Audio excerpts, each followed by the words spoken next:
and I'm off to Tampa to buy Corvette number 8. So, of course, I have arranged an Uber driver for this morning. That'd be my wife, in the C8.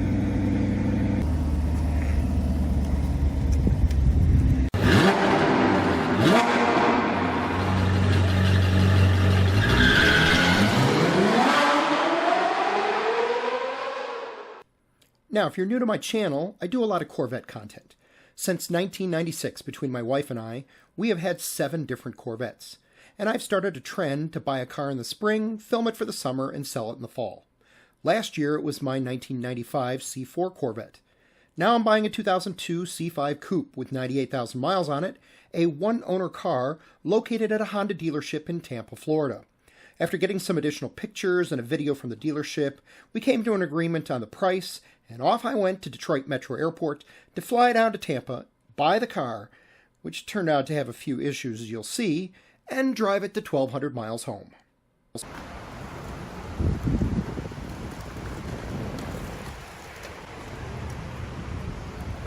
You got here quick. How are you, my man? Nice to meet you. Tom, nice to meet you. Throw that in. And we are out of here. Oh, that was quick. Yeah, it'd be like an Uber driver. Yeah. Yep. Boy, I'm not in Detroit anymore. Oh, no. Here she is, 2002 Coupe. That's right. Yep.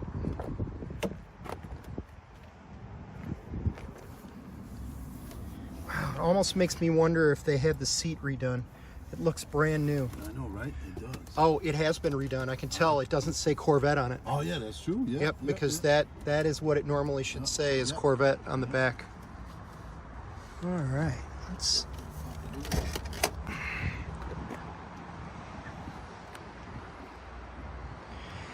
Yeah, the key was I was looking for one that was all stock, that had not been modified, and this one looks to be stock, like nobody's played with it.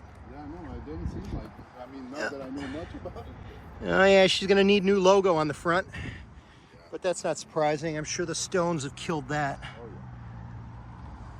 Yeah. So here's the problem. See, on the passenger side, if you look carefully down here, you'll see you have power seat controls. The seat moves like it's supposed to, back and forth, up and down, all that, all your controls. This black panel is here. Now watch when I come around to the driver's side. And I'm going to open the driver's side and show you what should be a power seat on the driver's side. You see what's missing? There are no controls at all. The black cover is missing. But if you look underneath, it does look like there's a mechanism in there for power seat controls. But the seat is basically stuck where it's at, and there's nothing I can do about it. So I'm going to have to drive it 1,200 miles home with the seat in a fixed position. The only thing I can do is change the rake back and forth on the back of the seat, and that's it. So I would not discover until sometime later, after I got the car home, of what had happened to the power seat controls on the driver's side. Upon closer inspection and looking underneath the front of the seat, guess what? There are the controls, and it's actually Velcroed to the floor. I can actually pick it up. Sure enough, the seat works. It goes up and down and back and forth, and that is where, for some reason, they decided to mount the controls for the seat. Why you would make this decision, I have no idea. All right, as I come around to the back and I open this area right here, you'll see it has the original Delco 12-disc CD changer, which was a dealer-installed option, I believe. And it appears to be powering up, but of course, there's no caddy to put any CDs in. Not that many people actually use CDs anymore, but there it is. There. So this is your heads-up display. It comes through here, and you can see the sun here in Tampa has cracked the frame around that heads-up display. But I'm sure that's probably not too difficult to replace. When the dealership sent me the video of the car, I spotted an error message on the driver information center indicating that the tire pressure monitoring system was malfunctioning. It turned out it was a bad pressure gauge on the front right tire, and when I got home, I had my local Chevy dealer replace it. The cost was about $180. The one other problem the dealership neglected to disclose was that the driver's window did not go up and down. So when I got home, I had to pull the door panel off and replace the window regulator. Costs about 60 bucks. I also had to pull the heavy tint off the driver's and passenger windows when I got home because it exceeded the legal limit in Michigan. After what seemed like an eternity, I finally got on the road and started headed north. But I didn't get very far. Probably about 5 miles, and all of a sudden I'm getting error messages indicating that the tire pressures are overpressurized. Something I have to admit I have never seen come up before. So I pulled into a drugstore parking lot, pulled out one of the items that I had packed with me, which was a tire pressure gauge, and sure enough, some flunky at the dealership had put 40 to 42 pounds of pressure in each one of the 4 wheels, when Corvettes, in this case, are supposed to have 30 pounds of pressure. So after sitting there and releasing some pressure from each of the 4 wheels, I got back on the road. After a quick stop in Land O'Lakes, Florida, to say hi to a friend, I got on the road north. My goal was to drive into Georgia until about 11 p.m. and then stop for the night. Although I could do the trip in one stop, I decided I would take 2 stops north, for reasons you will see later in this video. The car behaved perfectly. Radiator temp, oil pressure, battery volts, all in normal range. I could set the cruise at 77 miles per hour and the engine would run at just under 2,000 RPMs. I ended up stopping for the night just after 11 p.m. in Unadilla, Georgia, which is about 120 miles south of Atlanta. All right, I've checked out of my hotel. I am ready to get on the road. It's about 20 after 8 in the morning. I did check tire pressures on all 4. Everything looks good. Started right up this morning when I moved it around the building. So now I am headed north. Still got another 840 some miles to go.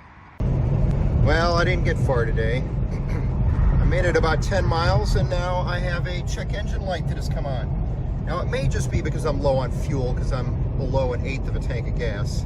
So I'm going to pull off at a gas station and pull out my OBD2 reader and we'll see what we got. Well, as I suspected, filling it with fuel did not make my check engine light go out. So let me put in my reader and see what we get. One of the other items I had packed was my OBD2 reader. It links via Wi-Fi to my iPhone. The app you download is called Engine Link, and I pulled the code. It came up as a P0410 secondary air injection system. A quick Google search determined that this was part of the emissions system and would not be an issue to continue on my trip. I'll admit up front, I'm not a mechanic, but searching about the secondary air injection system, I learned it's an air pump located just in front of the driver's front wheel.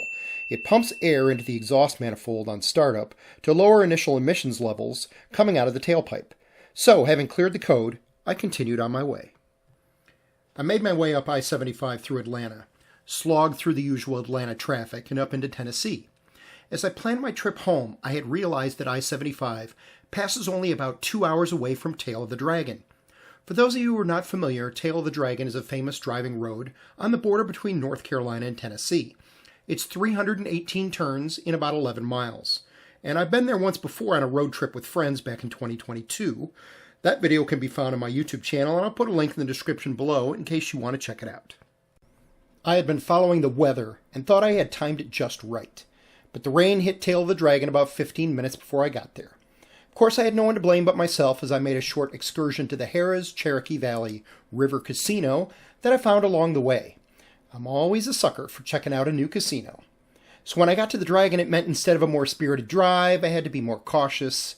I only made one pass north on the Dragon, which turned out to be a good decision when I spotted this fool in a semi-truck thinking he was going to head south. I did not stick around to find out how it turned out. I snaked my way back to I-75 and continued my trip north through Tennessee, where I managed to avoid this guy. When he pulled onto the freeway, I was concerned he was looking for me. After all, I am driving a Red Corvette, and it is a bit of a cop magnet. Then I made my way through Kentucky, and my goal was to reach Dayton, Ohio, to stop for the night. There she is. Cincinnati, Ohio. It is about 10 minutes to 8 p.m.